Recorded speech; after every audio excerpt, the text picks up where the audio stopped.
జాతీయ ఉత్పాదక పెట్టుబడి మండలి నిమ్స్ రాకతో జహీరాబాద్ ప్రాంత ప్రజల ఆర్థిక అభివృద్ధితో సామాజిక రూపురేఖలు మారిపోనున్నాయని రాష్ట్ర వైద్య ఆరోగ్య శాఖ మంత్రి దామోదర్ రాజనరసింహ అన్నారు. జురా సంఘంలో ఎల్గొయ్యి ముంగి గ్రామాల్లోని 500 ఎకరాల భూముల 269 మంది నిమ్స్ భూ నిర్వాసితులకు 22,70,00,000 పరిహార చెక్కులను జిల్లా కలెక్టర్ క్రాంతి వల్లూరుతో కలిసి పంపిణీ చేశారు. నిమ్స్ ఏర్పాటుతో జహీరాబాద్, జురా సంఘం, న్యాల్కల్, రాయకోట్తో పాటు సదాశివపేట వరకు అభివృద్ధి జరుగుతుందని మంత్రి అన్నారు. ఇప్పటికే 5,000 ఎకరాల భూసేకరణ పూర్తి చేశామని, మరో 7 ఎకరాల వరకు భూసేకరణ చేపట్టాల్సి ఉందని, రైతులు అభివృద్ధికి సహకరించాలని దామోదర్ విజ్ఞప్తి చేశారు. ప్రతిపక్షంగా ఉంటూ 123 జీవోతో రైతులకు నష్టం జరుగుతోందని, పోరాడి 2013 జీవో ప్రకారం ప్రస్తుతం పరిహారం అందిస్తున్నామని మంత్రి తెలియజేశారు.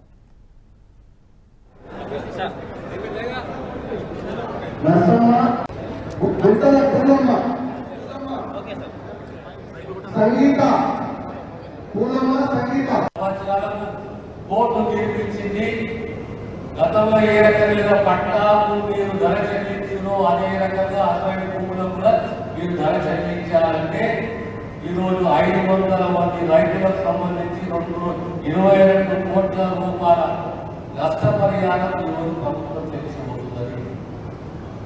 ఇంతమంది ప్రాంతంలో పిల్లలందరూ అడుగుతుండే ముఖ్యంగా మా అర్థం గారు ఇద్దరు అడుగుతుంది ఏంటంటే ఇంకో 1000 మంది రైతులు మిగిలిపోయేది ఏదైతే నష్టం జరిగిందో ఆ రైతులకు కూడా మీరు ఆదుకోవాలి, వారికి ఆర్థిక సహాయం చేయాలి. ఏ రకంగా ఈ 500 రైతులను మీరు ఆదుకుంటారో అదే రీతిలో అదే పద్ధతిలో వారి కూడా మీరు ఆదుకుంటే ఇప్పుడు భూసేకరణ కొనసాగుతున్నారు 2013 చట్ట ప్రకారం, మిగతా భూసేకరణ 2013 చట్ట ప్రకారం చేపట్టి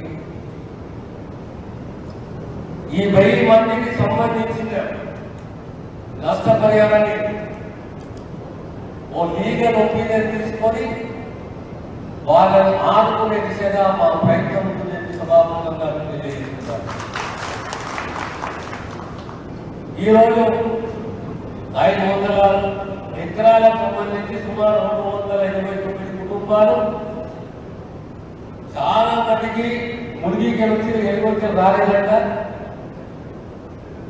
మీరందరూ కూడా రండి, ఈ చెక్కులు తీసుకోండి, ఇంకా వాళ్ళని మేము ఆదుకుంటాము. సుమారు 5,000 ఎకరాల భూసేకరణ జరిగింది, ఇంకొక 7,000 ఎకరాల భూసేకరణ జరగాలి.